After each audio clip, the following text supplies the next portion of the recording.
Olá, uma ótima tarde para todo mundo ligado aqui na programação do Canal do Boi. Estamos começando aqui mais uma edição do Agricultura BR, trazendo aí todos os destaques. O que é destaque para você no agronegócio neste começo de semana?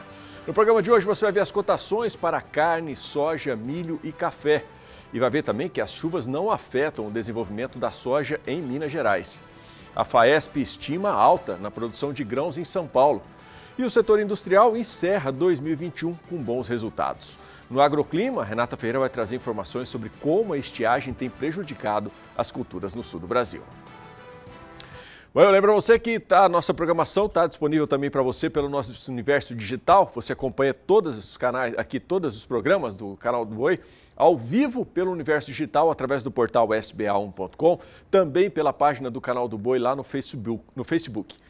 Eu lembro que estamos ao vivo também pela NET e Claro TV. E para você que está na região de fronteira, acompanha o Agricultura BR, toda a programação do Canal do Boi através da NEL TV. Bom, e o excesso de chuvas na região de Minas Gerais afetou a produção de leite, assim como de frutas e hortaliças. Já a produção de soja no estado não foi afetada devido ao bom andamento do plantio. Para falar sobre o andamento da produção de soja em Minas Gerais, nós vamos conversar agora ao vivo, direto pela internet de Capinópolis, Minas Gerais, com a presidente da AproSoja Mulher de Minas Gerais, a Tatiane Barra. Tatiane, uma ótima tarde para você, é um prazer recebê-la aqui no Agricultura BR. Esse bom andamento do plantio da soja em Minas Gerais acabou passando ileso pelas chuvas e alagamentos que aconteceram aí nessa semana passada. Isso se deve ao quê? Ao planejamento que foi feito? Boa tarde. Boa tarde, tudo bem? Prazer imenso estar falando, com vocês. Estamos aqui de Capinópolis, Minas Gerais. Sim, nós tivemos uma melhoria profissional, que, na verdade, a tecnificação das propriedades rurais, em si, os produtores, eles hoje atualizaram, estão com uma agricultura de precisão. E isso fez com que nós viéssemos a tecnificar o nosso plantio. Sendo assim, essa melhoria, ela cooperou por quê? Porque quando é aberta a janela do plantio da soja em meados do dia 10 de outubro, se nós temos uma tecnologia, se nós temos boas máquinas, nós conseguimos fazer esse plantio. E o nosso plantio também, para ele ser realizado, nós também contamos com a orientação do professor Murion e que ele já havia feito essa alerta através dos canais de comunicações que nós temos hoje, nós temos a previsão do tempo, nós podemos elaborar, nós podemos programar o nosso plantio. Então, com isso, nós aproveitamos o período de chuva, Através desse aviso, nós já programamos de forma sensata esse plantio. Então, nós conseguimos aproveitar o período de chuva, tivemos uma breve parada de aproximadamente 3 dias apenas, e assim nós pudemos continuar o nosso plantio aproveitando essa chuva que caía. Então, com isso, nós não fomos afetados. E quando nós terminamos, em meados de novembro, até o dia 5 de novembro, já havia sido plantado a nossa região em si. Acredito que 95% da região, onde nós já estávamos todos preparados, para que pudéssemos receber essa porção de chuva que caiu. Então, e aproveitamos esse período de estiagem, onde eu disse que a gente faz aquela plantação programada, Então, nós não tivemos excesso de chuva por aqui, na região do Triângulo Mineiro, Elas foram bem distribuídas na nossa região e hoje nós não apresentamos nenhuma perda em nenhuma região aqui. Inclusive, nós temos esses dados dentro dos sindicatos produtores rurais de Capinópolis, nós temos esses dados com a Emater, que é parceiro da gente, Agora, nós podemos sim ter um comprometimento, se nós tivermos um período longo de chuva, aí sim nós teremos uma baixa luminosidade, onde nós temos essa realidade, agora falando de AproSoja a nível de Brasil, nós já temos essa realidade no sul do país, Então, isso compromete, essa baixa luminosidade, ela compromete o desenvolvimento da planta, E isso pode, supostamente, afetar a produção do grão, devido ao excesso da chuva, né? E o que surpreende com essa expressão foi onde nós tivemos a informação que eles já estão precisando a produção de soja do país, onde nós só saberemos isso quando nós tivermos finalizado esse período, né? Se nós teremos essa produção conforme 2017 e 2018 é onde nós queremos chegar com a nossa produção, né, aqui no estado de Minas, igual 2017, 2018, então nós contamos com uma certa relevância que a chuva continue do jeito que está. Aí sim nós conseguiremos ter essa produção e contamos que a distribuição da chuva continue sendo da forma que está, né? Então, isso nós seguimos o protocolo, né, de orientações que é feita pelos os canais que nos orienta conforme a chuva virá. Então, até hoje, nós não temos nenhuma perda, nenhum prejuízo e contamos com o clima bom. E temos previsão de início de colheita até o dia 10 de janeiro, aqui na nossa região. A gente tem informação aqui que muitos trabalhos foram suspensos aí no campo em virtude da umidade no solo. Qual é a situação por aí nesse momento, nesse começo de semana agora? E por quanto tempo você acha que deve existir essa janela aí para que se confirme esses números que você passou para a gente agora? Sábado, nós tivemos uma estiagem. Nós passamos a semana toda com chuva. No sábado, nós tivemos uma estiagem. Então, todos os produtores migraram para o campo para proceder com a pulverização. Nós dizemos que sábado foi um dia ouro, porque todos puderam fazer a pulverização. No domingo, nós continuamos. Hoje também nós estamos com sol aqui, né? Nós estamos com sol na cidade, nós temos informações, igual eu disse, nós estamos direto do Sindicato dos Produtores Rurais, então nós temos essa informação que hoje está um dia de pulverização no campo, né? Então, isso é muito bom. Isso afirma os dados que eu iniciei falando, que nós estamos, até hoje, até esse momento, nós temos a certeza que a nossa safra será recorde. Por quê? Porque nós temos informações que os campos estão da melhor maneira possível. Até a gente costuma dizer, brincar, como que está a sua soja? Não, parece que eu plantei bananeira. Por quê? Porque as folhas, elas estão assim imensas, né? Devido à luminosidade que chegou para elas, então a gente sabe que existe uma maior concentração nessas folhas e o melhor desenvolvimento. Então, hoje eu posso afirmar para você que nós estamos numa safra recorde e podemos considerar que estamos iguais a 2017, 2018. Eu acredito que até o dia 29 de dezembro, igual eu disse, até o dia 10 de janeiro, nós já temos a previsão de início de colheita. Então, nós já temos soja florando, nós já temos soja na bagem, nós já temos sojas que também já estão vindo com 40 dias, né, de plantio. Tá? Então, eu posso dizer para você que eu já posso afirmar que sim, que nós já estamos às portas dessa safra recorde.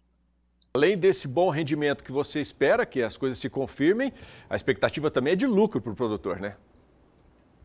Com certeza, nós aguardamos sim esse lucro, ele já bate às nossas portas, né? Primeiro porque nós temos essa produção e nós temos o grão, que hoje é considerado ouro, né? Hoje a soja, ela equivale ao peso e ao valor do ouro, porque ela é aceita pelo mercado e isso é muito bom para nós. Ok, Tatiane, obrigado pela sua participação aqui no Agricultura BR, sempre um prazer recebê-la aqui e volte sempre com boas notícias como essa. Uma ótima tarde para você. Obrigada, conte sempre com o nosso apoio, nós estamos aqui para isso, para falar da ProSoja, para falar da agricultura e nós sabemos que hoje a soja ela é a principal fonte de proteína do mundo, por isso nós temos o principal produto no país. Então, nós sabemos que nós plantamos essa soja no verão. Então, até 30/12, igual eu estava afirmando, só para falar brevemente aqui nas minhas palavras, nós sabemos que nós plantamos ela até 30/12 e nós fazemos a safrinha. Por quê? Porque nós sabemos que nesse período de verão, nós podemos colocá-la no solo. Aí nós fazemos uma safra no ano, em seguida nós teremos a safrinha justamente para fazermos essa rotação de cultura, para nós preservarmos até mesmo o nosso solo. Então hoje nós sabemos que nós temos o principal produto do mundo, que é a soja, e isso faz com que nós sejamos grandes produtores e que nós venhamos alcançar o nosso recorde. E a nossa intenção é essa, é alimentar. O agro, ele alimenta o mundo, mas para alimentar nós temos que produzir. E a nossa ideia é essa, é buscar a tecnificação para que nós possamos produzir, para que nós possamos abastecer o celeiro, para abastecer o mundo, porque afinal nós somos o celeiro. Então eu agradeço por essa oportunidade, em nome da ProSoja Brasil, o nosso presidente Galvão, em nome da ProSoja Minas Gerais, o presidente Fábio Meirelles, a ProSoja Mulher Tatiane Barra, eu deixo aqui as minhas considerações e os meus agradecimentos por essa oportunidade de falar de um produto tão precioso que nós temos. Fica aqui os meus agradecimentos e tenham todos uma boa tarde. Obrigado, Tatiane. Bom, a gente segue falando de soja, trazendo para você agora cotações da soja no Brasil.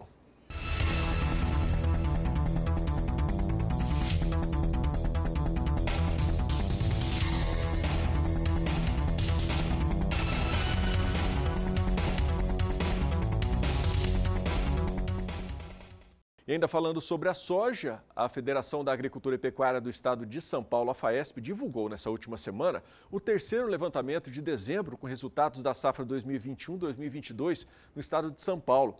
A publicação indica alta na produção de grãos, com destaque para as culturas de milho safrinha e também da soja. Quem vai trazer todos os detalhes para a gente agora, ao vivo de Araçatuba, na região noroeste paulista, é o repórter Gustavo D'Angelo. Uma ótima tarde, Gustavo. Mais uma vez, um grande prazer recebê-lo aqui na Agricultura BR. E mais uma vez, São Paulo surpreende com bons números, né? Boa tarde. É verdade, Adriano. Boa tarde para você, boa tarde a todos. Olha, o relatório elaborado pelo Departamento Econômico da FAESP, com dados da Conab, apresenta números sobre a produção de culturas como a soja, trigo, feijão e algodão, com informações sobre o andamento da safra e índices de produtividade. Segundo essa publicação, Adriano, a agricultura paulista deve se recuperar na safra 2021-2022. De acordo com a Conab, é esperado um crescimento de 3,9% na área plantada, totalizando 2.490.000 hectares, com ganhos de 13,9% em produtividade.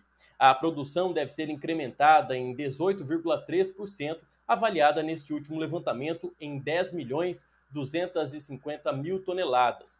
Os cultivos de primeira safra no estado seguem avançando. As lavouras de amendoim, arroz, feijão e soja já foram semeadas e mais da metade das lavouras de algodão estão implantadas. Os dados sobre a colheita variam. Na soja, a previsão é de que a safra 21-22 alcance 4.490.000 toneladas, contra 4.290.000 toneladas recordes no ciclo passado, indicando aumento aí de 4,6% frente aos resultados anteriores. Já o trigo, cuja colheita já terminou, apresentou resultados diversos. A produção somou 254.600 toneladas, registrando queda de 6,9% em comparação à última safra.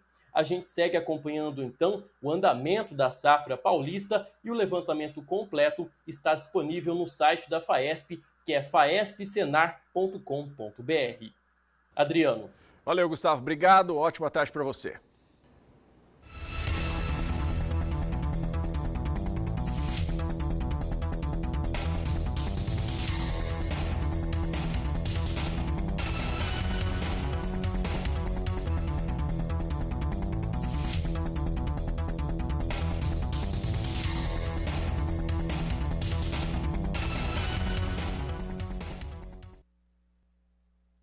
Já estamos de volta. O índice de confiança do empresário industrial avançou em 23 dos 29 setores analisados em dezembro em relação a novembro deste ano, segundo a Confederação Nacional da Indústria. É a primeira vez desde agosto que a maior parte dos setores industriais registra avanço na confiança. Sobre a produção industrial, a informação mais recente de outubro é que houve estabilidade pelo segundo mês consecutivo e após 4 meses de alta. Quanto à capacidade instalada das indústrias, o índice geral estava próximo de 67% em novembro, nível que já é considerado bom. Já o mercado de máquinas agrícolas está em alta. Entre janeiro e setembro, o faturamento do setor aumentou quase 50%, comparando com o mesmo período do ano passado, inclusive até com falta de equipamentos para vendas. Sobre este assunto, nós vamos conversar agora pela internet com Cláudio Bier, que é presidente do Sindicato das Indústrias de Máquinas do Rio Grande do Sul. Cláudio, uma ótima tarde para você. Prazer recebê-lo aqui no Agricultura BR. Com esses números que são, em média, muito bons, qual é a avaliação que já dá para fazer desse ano de 2021? Bom, primeiro, boa tarde. Um prazer muito grande estar novamente com vocês aí. Realmente foi um ano excepcional para o nosso setor. Nós tivemos uma alta em torno de 52% em relação ao ano passado.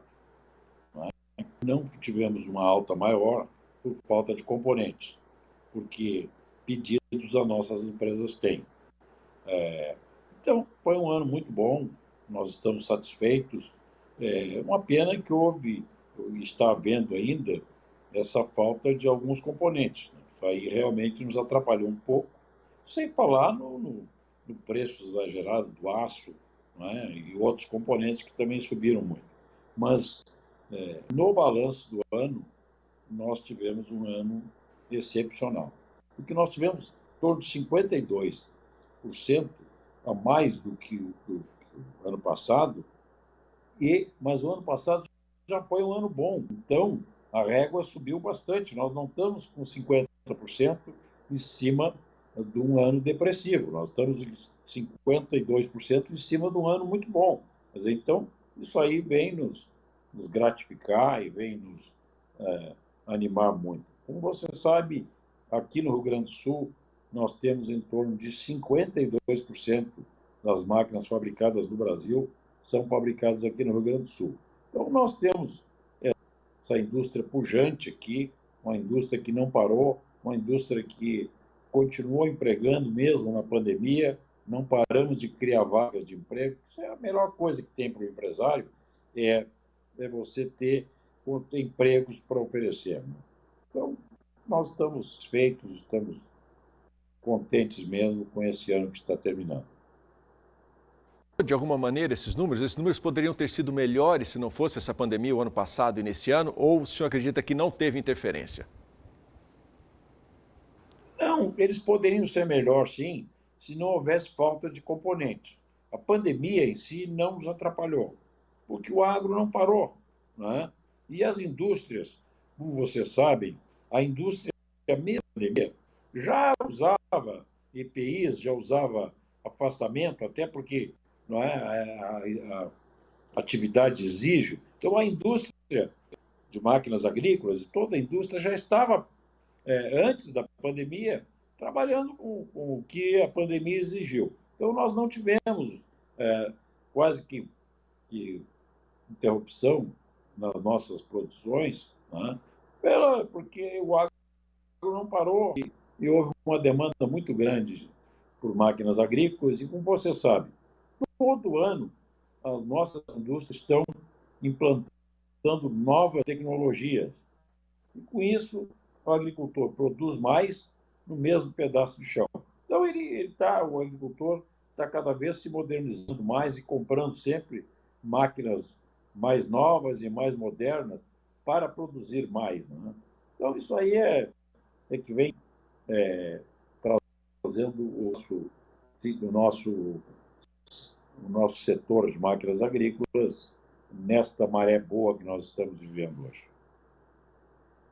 Num cenário macro, nós temos de um lado Dólar alto, a gente acabou de ver aí que o dólar continua em disparada. Tivemos esse ano também marcado por um custo de produção muito elevado para o produtor. Por outro lado, nós temos aí perspectivas de uma nova safra recorde a partir do ano que vem. Diante desse cenário, no balanço dessa gangorra aí, como é que deve ficar esse setor de máquinas? Qual que é a projeção já para 2022? Olha, o que eu posso dizer para vocês é o seguinte, ó. A maioria das nossas empresas já estão com o primeiro trimestre vendido. Nós não temos entrega para antes de março. Não é? E nós temos empresas do nosso setor, que é principalmente do setor de armazenagem, que só tem entrega para setembro do ano que vem. Então, que no próximo ano, nós talvez não tenhamos esse crescimento de 50%, porque como eu disse, a régua está ficando alta, né?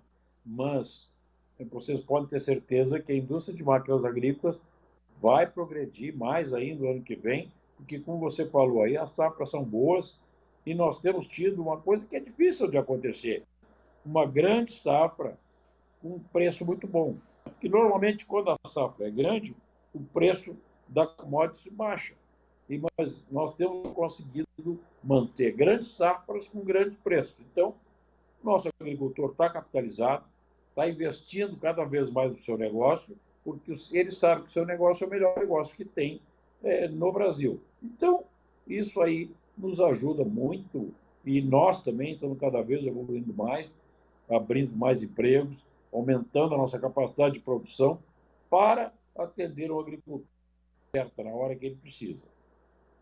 Bom, seu Cláudio, obrigado pela participação do senhor aqui, uma excelente semana, boas festas já, aproveitando o ensejo aqui.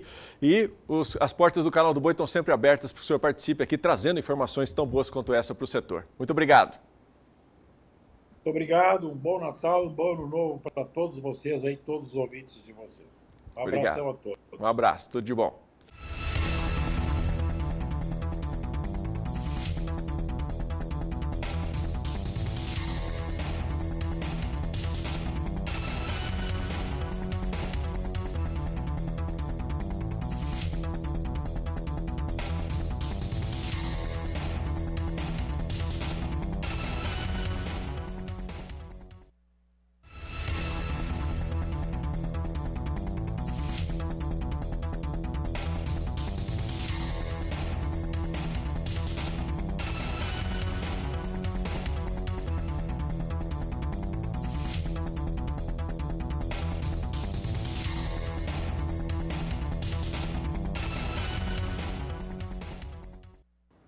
Bom, você permanecendo ligado aqui na programação do Canal do Boi se mantém sempre atualizado. Mas se você não tiver a oportunidade de estar na televisão o tempo inteiro, mantenha-se muito bem informado também através do mais completo portal de notícias do agronegócio, que é o portal sba1.com. E nós vamos agora até a redação do Canal do Boi, saber o que é destaque neste começo de semana no portal SBA1. Quem tem as informações é o Douglas Ferreira. Uma ótima tarde, Douglas.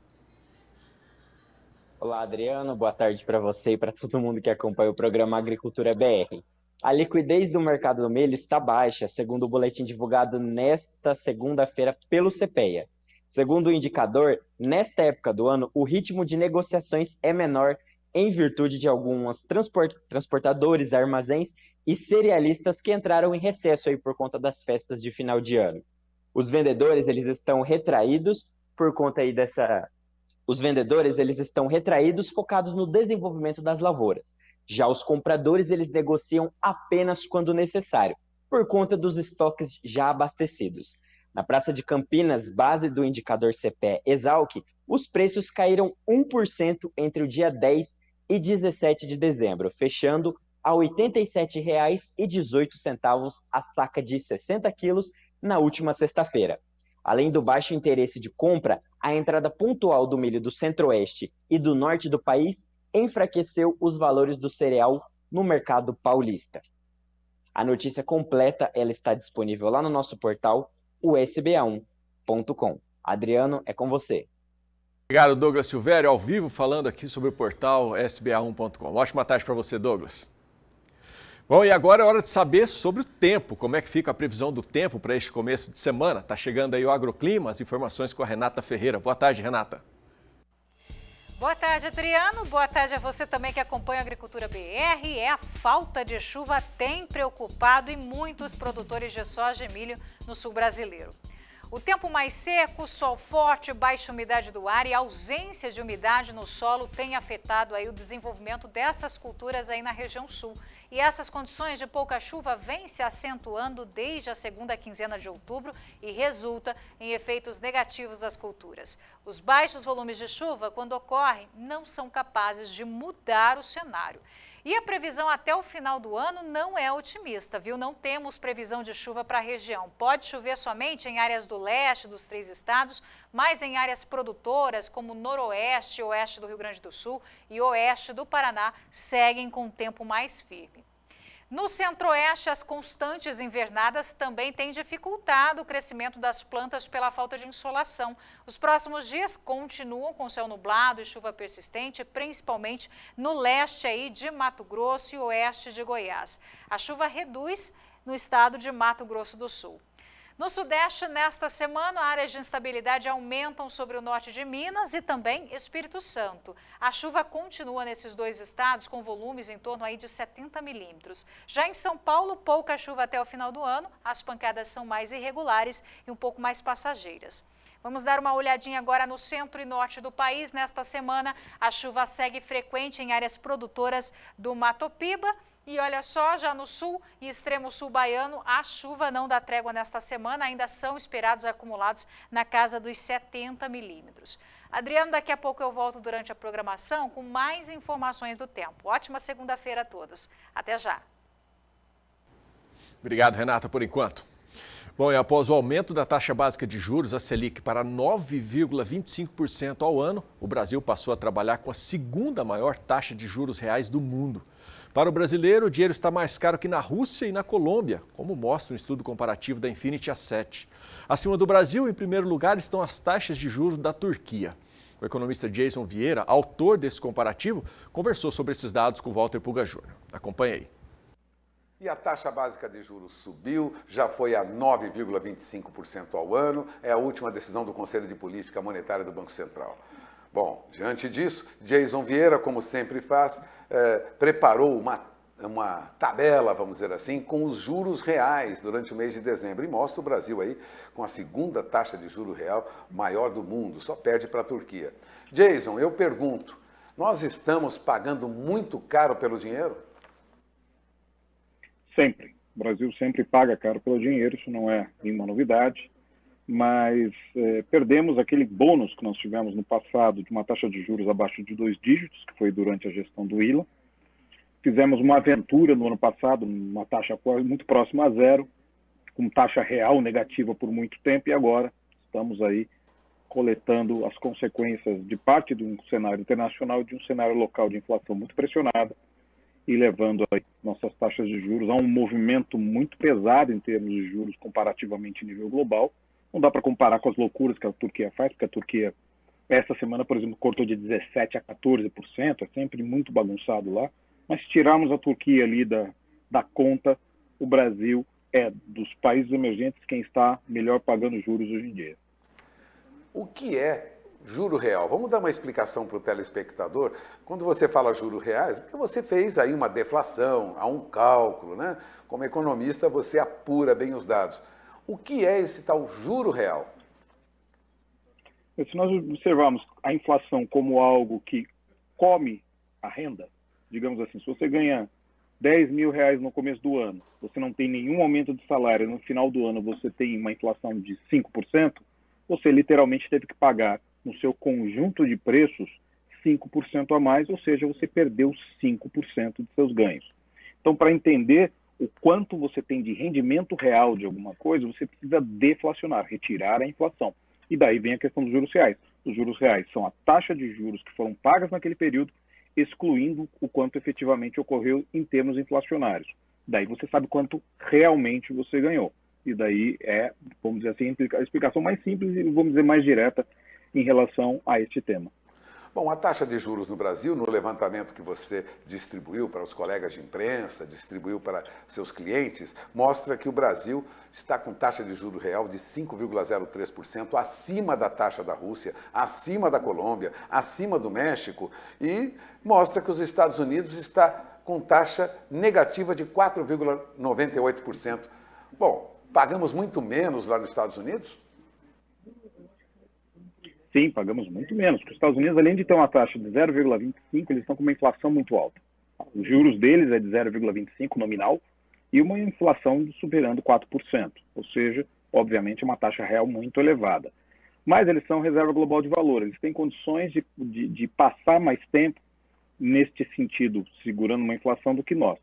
Mas já estão revertendo também. Hoje, essa semana, nós tivemos basicamente 22 decisões de juros, entre elas as mais importantes, que foi a do Fed, do Banco da Inglaterra, do Banco do Japão e do Banco Central Europeu, e todos emitiram um sinal de que vai haver a necessidade, quando não de elevação de juros, como ocorreu por parte da Inglaterra, que foi uma surpresa para muita gente, deva ocorrer a retirada dos estímulos, como sinalizou o próprio Fed.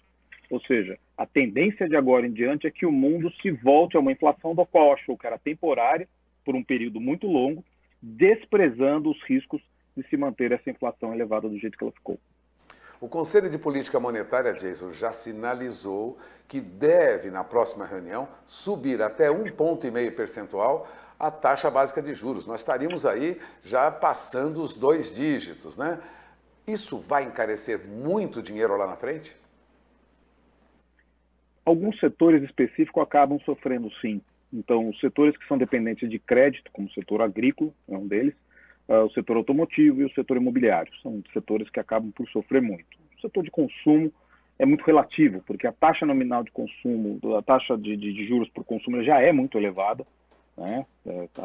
Notadamente cheque especial e cartão de crédito, e elas acabam mudando marginalmente em relação aos seus custos, quando comparativamente a outras taxas. Mas, de qualquer maneira, o cenário é desafiador em diversos aspectos. A taxa de juros vai ser mais proibitiva e, incrivelmente, o Brasil, depois do Banco Central emitir um sinal tão pesado em relação à elevação de juros, um sinal tão pesado em relação à inflação, nossas projeções já estão mostrando que a inflação está começando a dar alívio. E esse talvez seja um ponto importante. Nós não sabemos se depois desses, digamos agora, praticamente 30 e poucos dias para a próxima reunião do Copom, se realmente vai ser necessária uma elevação tão pesada de juros ou se ela pode ser decretada como a última. Bom, e uma última pergunta, você atua muito no mercado de câmbio, acompanha bem. Dólar termina o ano bem acima do que nós prevíamos, pelo menos no início do ano. Dólar tende, de alguma maneira, ou mais para frente, a voltar à faixa de R$5? Não por enquanto, por conta exatamente da elevação de juros nas economias centrais. A tendência de que isso, de alguma maneira, pelo menos no momento inicial, haja um voo por qualidade, que a gente chama flight quality, e de qualquer maneira drene parte dos investimentos globais e acabe elevando o valor do dólar. Isso a se ver, porque vamos esperar a retirada dos estímulos nos Estados Unidos, entender o quanto isso pode se converter no futuro como elevação de juros lá fora e quanto isso pode tirar de investimentos de mercados emergentes. Bom, você acaba de ouvir Jason Vieira da Infinity Asset, né? Um dos mais respeitados analistas no mercado financeiro, trabalha diretamente ligado com o câmbio, trabalha com juros. Agradeço a entrevista de Jason Vieira, Walter Puga Júnior de São Paulo. Obrigado, Puga. Bom, mais uma paradinha chegando por aí, mais uma oportunidade que você tem para conhecer empresas parceiras aqui do Sistema Brasileiro do Agronegócio. Logo depois, no próximo bloco, a gente traz informações para você sobre o mercado do café. Volto já. As frutas de época como lixia, uva e pêssego tendem a ter preços em queda no atacado, segundo a Companhia Nacional de Abastecimento, a Conab. Vamos voltar até São Paulo, vamos novamente conversar com o Walter Puga Júnior, porque, Puga, a gente está vendo que na prática não é bem assim, né? Aumenta a oferta do produto, deveria baixar um pouco mais o preço, mas nem todas as frutas têm baixa de preço nessa época, né? Pois é, algumas frutas têm tido altas e altas expressivas, né? Mas as chamadas frutas de Natal, Adriano, elas tendem a um movimento de queda, assim, segundo aponta o 12º boletim daquele programa brasileiro de modernização do mercado hortigranjeiro, o chamado ProHort, que é elaborado pela Conab. Veja, lichia, uva e pêssego, como você citou, são boas opções de fruta para quem busca economizar nesse momento. E por quê? Segundo a Conab, como a colheita de lichia produzida no Brasil ocorre entre o fim do ano e início do próximo ano, neste período há mesmo um aumento da oferta de lichia no mercado, que tende a trazer, naturalmente, redução nos preços de comercialização, pelo menos no atacado, né? Essa tendência já pôde ser observada, aliás, no CEAGESP aqui em São Paulo, na Central de Abastecimento de São Paulo. Em novembro, as cotações da lichia registraram queda em torno de 52% no preço de negociação no atacado. A oferta, de outro lado, teve um forte aumento. Então, aumentou a oferta, o preço da lichia caiu mais de 50%. Isso tudo começou agora em novembro e pode ser prenúncio, aí, segundo o relatório da Conab, de bons preços para o consumidor, né? É o que ponderava o Marisson Marinho, ele assinava um relatório informando que pelo menos teremos nesses produtos, uva, pêssego e lichia, a tendência aí de preços em baixa ou no máximo estáveis, né? Agora, a ameixa nacional também deve apresentar, veja, ameixa, preços também com tendência de queda, já que o produto importado lógico, veio muito mais caro, com o dólar em alta, como nós vimos agora há pouco, dólar acima de 6,70, né? Já no caso da romã, mesma situação. Enfrentando, vamos dizer, o comércio da romã importada, a romã nacional tende a ser mais barata. Portanto, é uma tendência de queda aí para essas frutas. É o que indicam os relatórios da Conab. Agora, vale lembrar que cereja, figo e mirtilo estão em forte alta. Cereja, figo e mirtilo, segundo a Conab, apresentam tendência de alta nos preços. O comportamento de alta é explicado em boa parte pela valorização do dólar, que impacta o preço desses produtos que são importados, né? Agora, destaque mesmo para aquelas frutas do dia a dia, né? Veja, a Conab aponta que o preço da maioria das frutas acompanhadas por este boletim, chamado ProHort, né, não tem uma direção única, mas veja, algumas surpresas. A banana, por exemplo, subiu 9,18% em média em Vitória, no Espírito Santo, a R$ 2,16 por quilo. Bom, banana subiu em Vitória mais de 9%, mas caiu 7,7% em Campinas, aqui perto de São Paulo, na faixa de R$ 2,84 o quilo. A laranja, que recuou no CEAGESP aqui em São Paulo, mais de 10,5%, veio para R$ 2,47 o quilo, subiu em Rio Branco. E veja, não subiu pouco não, subiu 56,12% em Rio Branco. Foi a R$ 4,49 o quilo. Veja, é quase o dobro do preço da laranja no CEAGESP aqui em São Paulo, que também subiu. Agora, a maçã avançou. Avançou no Rio de Janeiro, foi a R$ 5,14 por quilo, quilo da maçã no Rio. Mas caiu lá no Acre, em Rio Branco, caiu 38%, voltou para R$ 4,85 por quilo. Agora, a surpresa mesmo é no mercado de mamão, viu? O cenário foi de alta em quase todas as centrais de distribuição de frutas apuradas pela Conab, né? O preço subiu quase 60%. Lá em Rio Branco, no Acre, a alta foi de 59,6%. Bom, o preço do mamão lá foi R$ 6,10 por quilo. Aliás, a Conab indica que a oferta de mamão, principalmente na variedade Formosa, foi muito pequena, por isso essa alta de preço. O aumento dos preços não se converte, na verdade, em lucro para os produtores, porque os insumos também subiram, lembrava o relatório da Conab. Realmente, fruta tem preço variado, a gente chama de diferença de base, onde é produzido, onde é vendido, ou seja, em algumas regiões, algumas frutas ficam com preços proibitivos, em outras tendem a ceder, mas de modo geral, as frutas têm tido um movimento de queda, notadamente essas frutas do Natal, as frutas da época que eles chamam, né? Isso tende a um movimento de baixa, mas o preço está muito alto quando comparamos com anos anteriores, portanto, a inflação foi acentuada mesmo, viu, Adriano? É com você. Tá ok, Pouca, de olho na informação. Obrigado pela sua participação, uma ótima tarde para você.